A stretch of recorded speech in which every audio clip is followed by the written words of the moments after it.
So this is a solo ride. There's nobody with me today, and this is a ride without any plan. When you're doing something different, you're always questioning yourself, should I not, what if this happens, what if that happens. But then once you take that first step, then automatically things fall into place. So whenever you have questions, whenever you have self-doubt, always take that first step.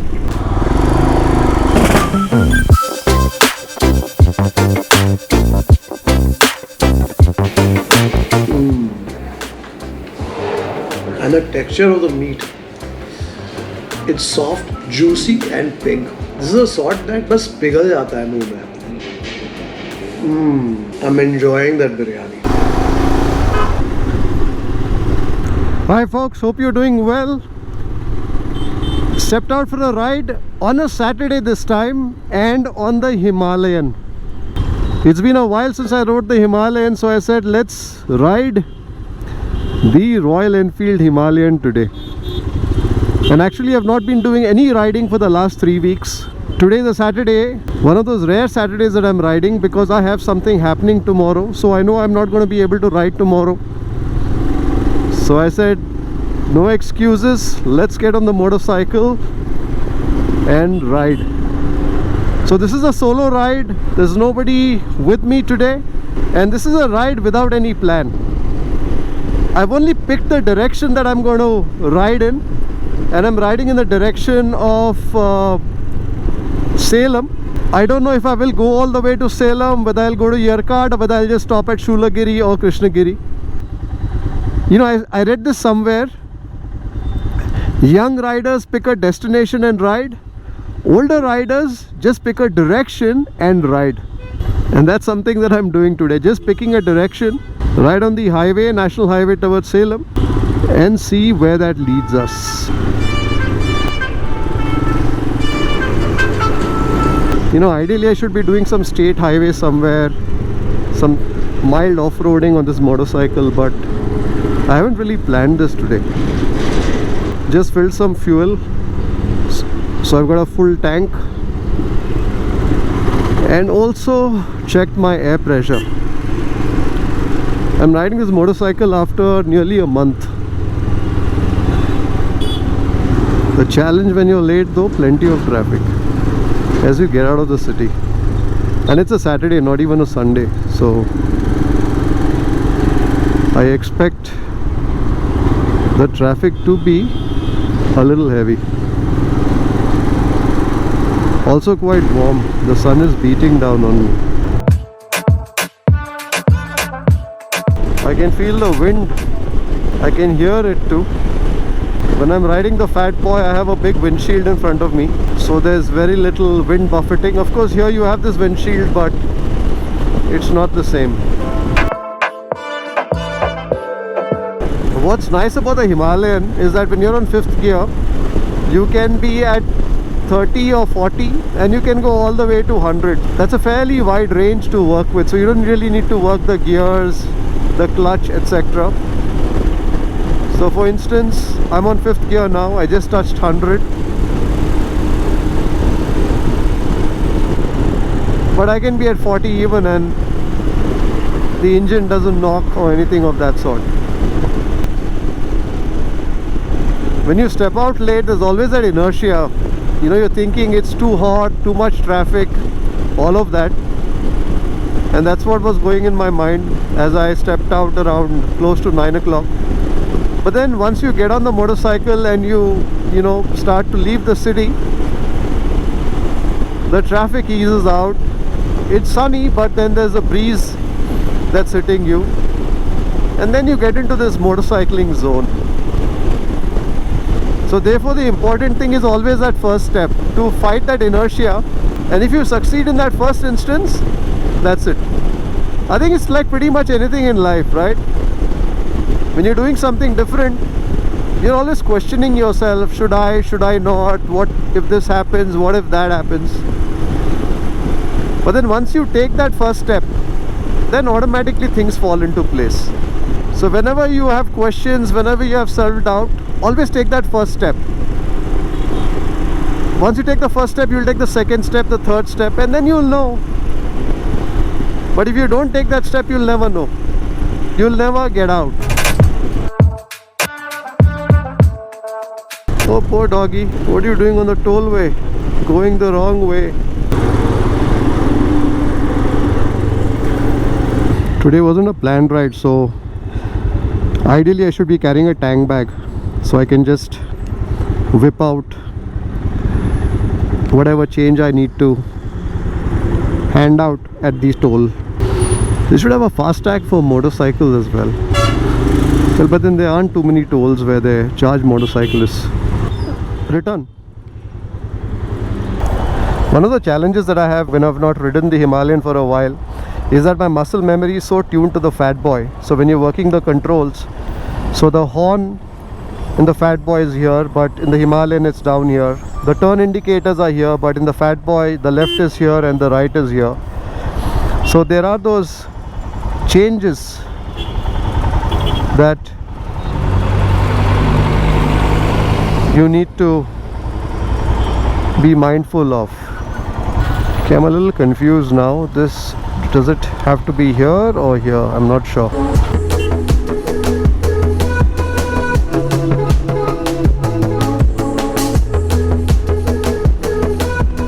So I've done a little over 46 kilometers, still heading in the direction of Salem. We are approaching Shoolagiri now and it's just past 10:15. I'm feeling a bit hungry because I knew I was riding this morning, so I thought I would be eating breakfast. So I had something very light for dinner yesterday, just some fruits. But I think I'll wait another 45 minutes or so because I need to stop at 11 anyways and get online to do some stuff. I'm cruising at 80, 90, quite stable, the motorcycle is. When I'm riding the Himalayan, I'm either the leftmost lane or the center lane, because the one thing about the Himalayan, especially when you're riding on the highways, is that the power is okay. So it's alright if you're cruising, this is fine, but if you suddenly need to overtake, you need to downshift and work that engine hard before you get your peak output. Whereas on the Fat Boy, you know, it's got torque on tap. No matter which vehicle you want to overtake, you can easily do so with a gentle twist of a throttle. But with the Himalayan, you got to plan.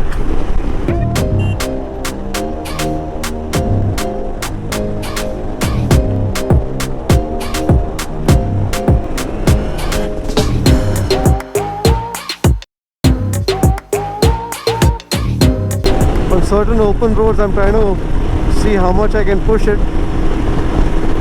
The one thing with the Himalayan though is once you cross 110, approaching 120, you can feel the vibrations on your seat. Not so much the foot peg or the handlebar.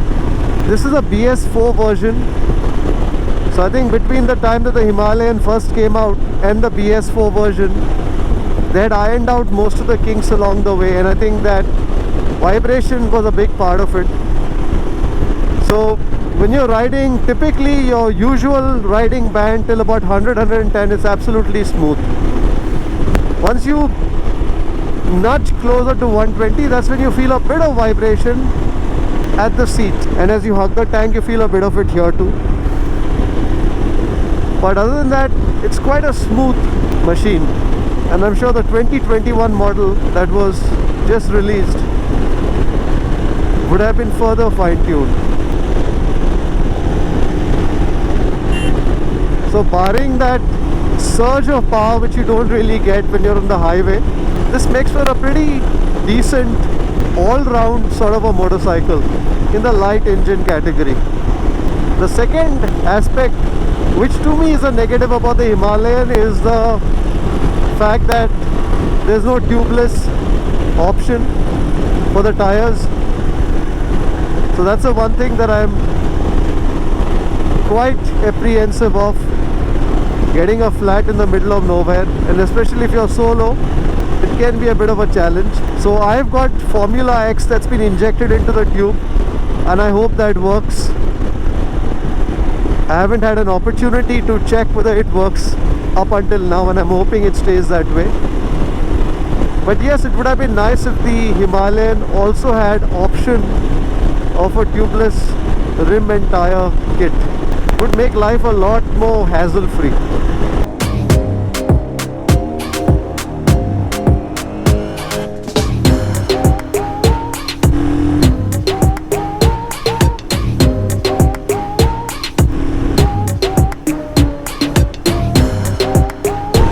I've done this route so many times, but still so beautiful each time you see it.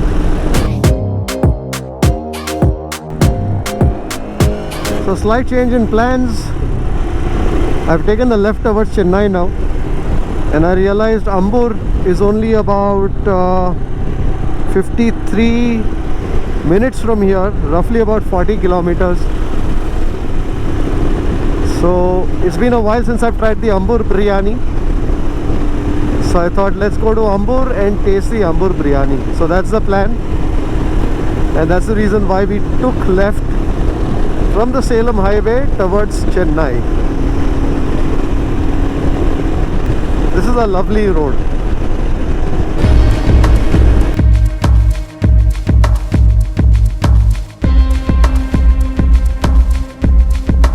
So we're on the Chennai highway, and I've stopped for a bit of a break, some water, and also I have to check on a few things online. So just going to stop here for about 10 minutes before I ride on to Ambur. So right now I have about 45 kilometers before I hit Ambur to the home of the Ambur biryani. Now I've got an episode on Rahmania Biryani Hotel. I think it's been around since 1890 if I'm not mistaken, and that's really where the Ambur biryani was first made. So we have an episode on Rahmania Biryani Hotel in Ambur on Food Lovers TV. If you haven't caught that episode yet, I'm going to place a link here and also in the description below. But anyways, I haven't tasted the Ambur biryani in a while, so I said let's go to Ambur and get some biryani. And the other interesting trivia here is in Ambur, it is not biryani, but it's a biryani. So it's not the B-I-R-Y-A-N-I, it is B-R-I-Y-A-N-I. So it's the Ambur biryani. Well, however they pronounce it, it certainly makes for a delicious biryani.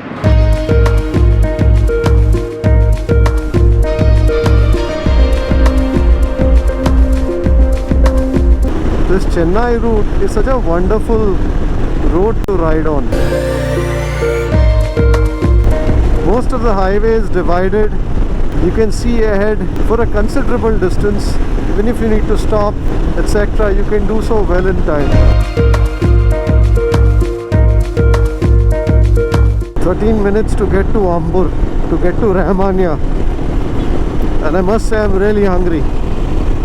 We have an episode on Sai Sangeet on Food Lovers TV. We are in Ambur.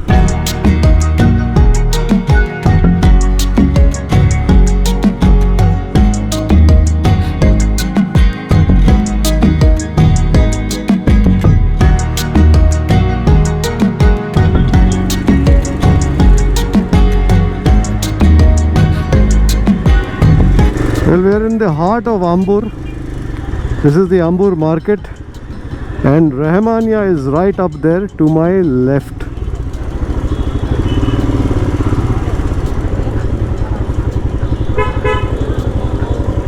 And there we are at Rahmania Biryani Hotel. Since 1890, Rahmania Ambur Biryani Hotel. I don't know if you've caught my gourmet biker show, but one of my first episodes I think was here at Ambur, exploring the Ambur biryani at Rahmania. So if you look, even the way they spell it out is B-R-I-Y-A-N-I, the biryani. कैसे हो आप? हाँ बस fit. क्या हो रहा है? बिरयानी है कि नहीं? हाँ ऊपर कस्टमर आ गया. हाँ ये मटन हाँ मटन मटन बिरयानी कैसे चल रहा है बिजनेस? ठीक है chicken and the chicken biryani fantastic so that's basically how the ambur biryani is made here made on a wood fire or imli ka hai and the wood that they use is a tamarind wood अच्छा चल रहा है जोरों से हाँ तो अभी नया ब्रांच भी है अभी हाँ नया ब्रांच तो वहाँ के लिए यहाँ बनता है हाँ इधर ही बनता है okay. So of course this is the wood-fired ambur biryani. So of course last time with Jamal, he's been making the biryani here. कितना साल हो गया अभी आपको? 29 29. He's been making the biryani here for 29 years. So we did an episode on Gourmet on the Road, making the biryani from start to finish. So if you haven't caught it yet, I'm going to place a link in the description below. Top खाना बनता है top खाना बिरयानी के लिए पानी तो ready है बिरयानी के लिए पानी रेडी है So even the curd that goes into the biryani, they make the curd, so they are boiling the milk for that. So an interesting thing about the ambur biryani is that every ingredient that goes in the paste form. तो कुछ मिलता नहीं है ना? खाते वक्त सब paste में जाएगा। पूरा पेस्ट में कुछ भी नहीं मिलेगा। कुछ भी नहीं मिलेगा। Only rice piece। Only rice piece। लेकिन शुरू में थोड़ा ये डालते हो ना वो अक्खा स्पाइस वो भी नहीं मिलता है। वो भी नहीं मिलता। कुछ भी नहीं मिलेगा। कुछ भी नहीं मिलेगा। So that's the whole thing about the ambur biryani. So that rice has absorbed all the masala, all the ingredients in that paste. So this of course is the original place, but they've had a renovation some time back. So in my last episode, I came to the renovated Rahmania. So the ground floor is what was there, and now of course they have a AC hall. Ideally, I would prefer to sit here. But then there are only 3 tables and they're all occupied.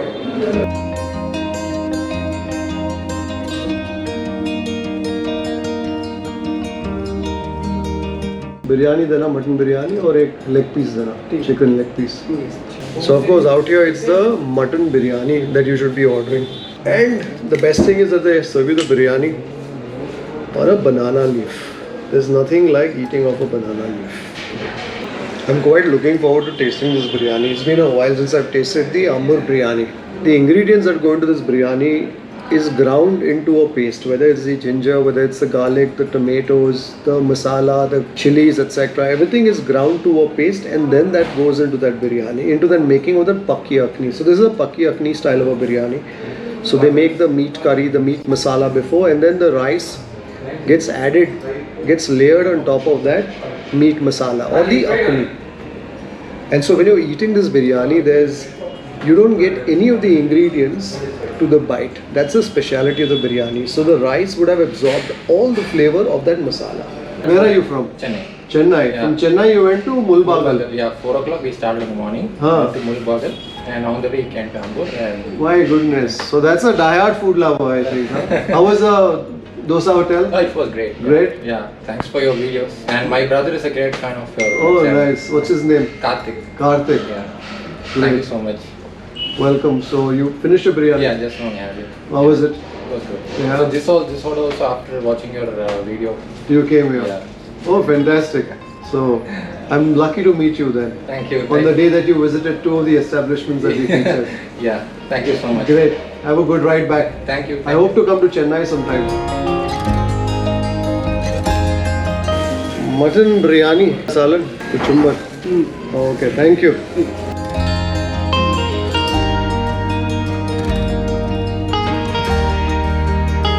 I got about 4 pieces of meat here. And this is basically, the rice is a short grain Siraka Sambar rice. I'm seeing some tomato, and that's the first time that I'm actually seeing full tomato here.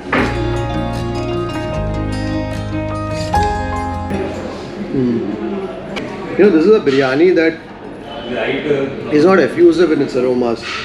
But once you taste it, that's really when the flavors grip hold of your palate. This is a biryani where every grain of the rice, every tiny grain of that rice is flavorful. And that meat is soft. There's a savory saltiness to the meat here. The meat is pink, soft and juicy. Out here they use the potla mutton or the male goat. That's typically what's used. The one thing that I find slightly different from the last time that I tasted this biryani was these pieces of tomato. So typically, I don't recollect seeing these pieces of tomato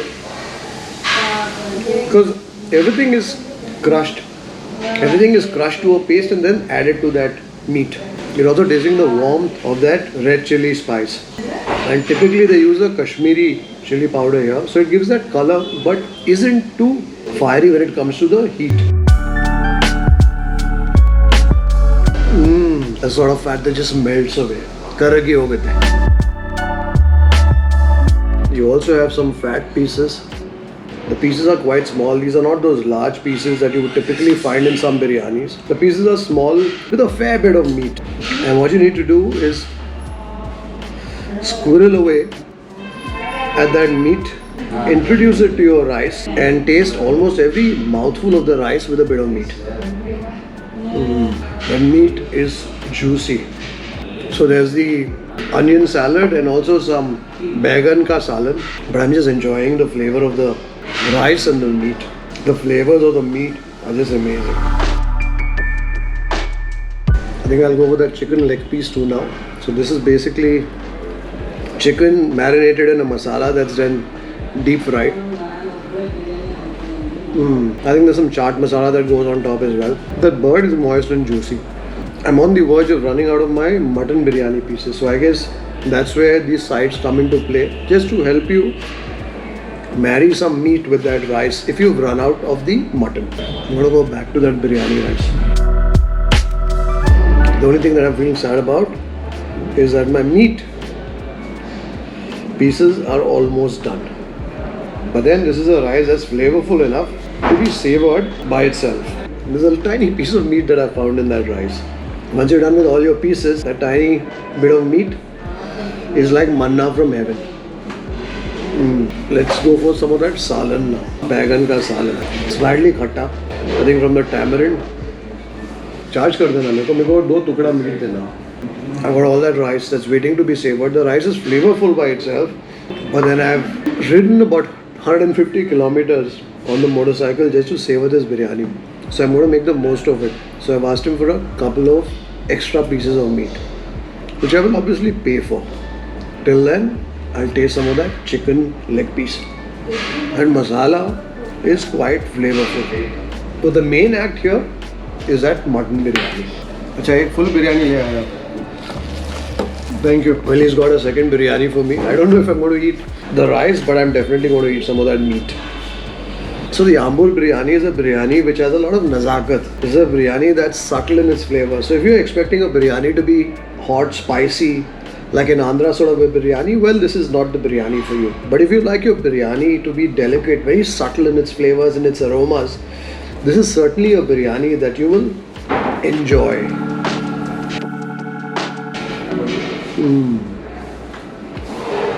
And the texture of the meat, it's soft, juicy and pink. This is a sort that just पिघल जाता है मुंह में. I'm enjoying that biryani. So when you come here and if you love your biryani, make sure you order at least a couple of plates. So you get about 7-8 pieces of the meat. That's delicious. Every bit of the meat has a bit of fat. And that's what renders that meat extremely juicy. That's delicious. That fat has rendered completely, embracing that meat and giving it an almost silken sort of texture. Go for some of that meat. I only hope I don't fall asleep on my ride back. I'll probably stop somewhere for a cup of coffee. So when you're eating the Ambur biryani, you'll find bones, but within the bones you'll also find the meat. So what's important is to get at every morsel, every bit of meat that's clinging onto the bone and introduce it to your rice to make for a complete mouthful of that Rahmania Ambur biryani. Not the biryani, it's the biryani. That's Mr. Rice. आपके दादाजी ने start किया था. It was his forefathers who began the tradition of the Rahmania biryani, the Ambur biryani. Ambur biryani Rahmania से शुरू हुआ. And then of course his brother has star biryani And what I'm told now is that अभी एक और branch बनाया आपने, जी 4 month होता है 4 मंथ हो गया। ये मेरा दूसरा प्लेट है बिरयानी का। हो गया। हाँ, मतलब 150 किलोमीटर में चला के आया, 2 बिरयानी तो बनता है। वेरी गुड, स्वाद एकदम फर्स्ट क्लास। ये आज पे को टमाटर पहली बार मिला। हाँ मतलब नॉर्मली पीस के डालते हो ना? हाँ पीस के। तो मेरे को कभी मैंने थोड़ा ये कटिंग मास्टर है ना, थोड़ा नया आदमी। So asking Rais as to why I'm seeing some tomato in that, because the specialty of this biryani is you have to guess what is gone in. Guess करना पड़ता है। He said नहीं, they've got a new cutting master, तो शायद उसने when he's cutting he must have chopped it a little more coarsely. Okay. तो सारा लेके आके हमें कट करना तो पड़ा। आप ही हलाल करते हो? हलाल दे देना है ना, हाँ। मड़ी ऊपर। अच्छा दिखता ओके। ऊपर। अच्छा, तो आप ही इधर ऊपर हलाल करते हो। ओके। पहले आपको मेरी जाके खड़ हाँ, correct. करूँगा। अब 2 ब्रांच होगा ना, उन्हें ले जाके इधर कट कर दे। थोड़ा मीट में लग रहने से वो कटिंग में आ जाएगा। सेपरेट है तो सब उन्हें लेके चल जाएगा। सो जो मीट में जो फैट है उससे वो उसका जूसीनेस होता है। हाँ। और ये पोटला मीट में होता है 9-10 किलो का। हाँ 10 किलो के अंदर। 10 किलो के अंदर। So he says that the speciality of the goat that they use here, so it has a bit of fat that's laced in between the tissue, and that's what makes the meat soft. The fat that is separate in the animal, that's the fat that they discard because that's the fat उससे cholesterol होता है। कैसे हो? अच्छा। हाँ, तो आप वो ब्रांच देखते हो अभी? वो बड़ा है इससे? नहीं, सेम है, लेकिन रेड है। बिरयानी सब यही बनता है। बिरयानी इधर से जाता है। इधर से जाता है। I think I have the last piece of meat. I have to finish that. The rice, maybe a little bit of the rice. So this biryani, गर्मा गर्म खाना है ये बिरयानी। ज़्यादा टाइम वेस्ट नहीं करना, सेल्फी लेना, फोटो लेना। Don't do what I do. Make sure as soon as the biryani comes to your table, steaming hot, attack it. कि वो चर्बी गरम में पिघल जाता है। Because that fat which is laced in between that meat dissolves when it's hot, melts away when it's hot.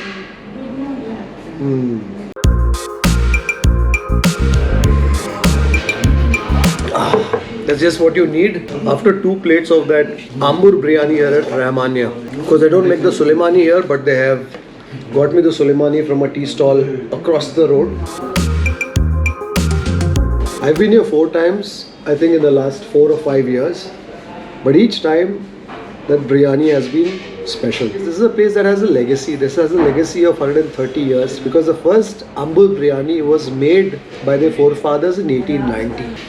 And that legacy, that tradition speaks in the quality of the biryani that is served. It's a biryani that's made only using tamarind wood, made only using the potla mutton, and now of course they also slaughter their own meat just to ensure that they have greater control over the quality of meat. And I think that's what makes establishments like Rahmania Biryani Hotel so famous. And not just famous, but with a legacy that has endured 130 years. So when you think of Ambur Biryani, think of Rahmania because that's where the Ambur Biryani was born. Of course, Star Biryani is also a part of the family. Like they say, whenever there's something good, people imitate it. But the original Star Biryani, which belongs to Rais's older brother, Mr. Munir Ahmad, is at Kanikapuram and it says Star Biryani since 1890. So that's the real deal. That Suleimani is just hitting the spot. Kadak chai, plenty of lemon, some mint and some sugar. It's a chai that's both a digestive as well as dessert. Well, 2 plates of biryani done. Time to head back. Home is 156 kilometers, 2.5 hours. I'll reach home at 4:30. Well, bye-bye Rahmania. Great biryani. Till the next time.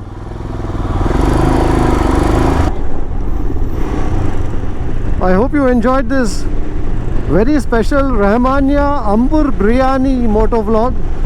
I think it's going to be a warm, sunny ride all the way back to Bengaluru. If you enjoyed the watch, do give it a thumbs up, like and share the video.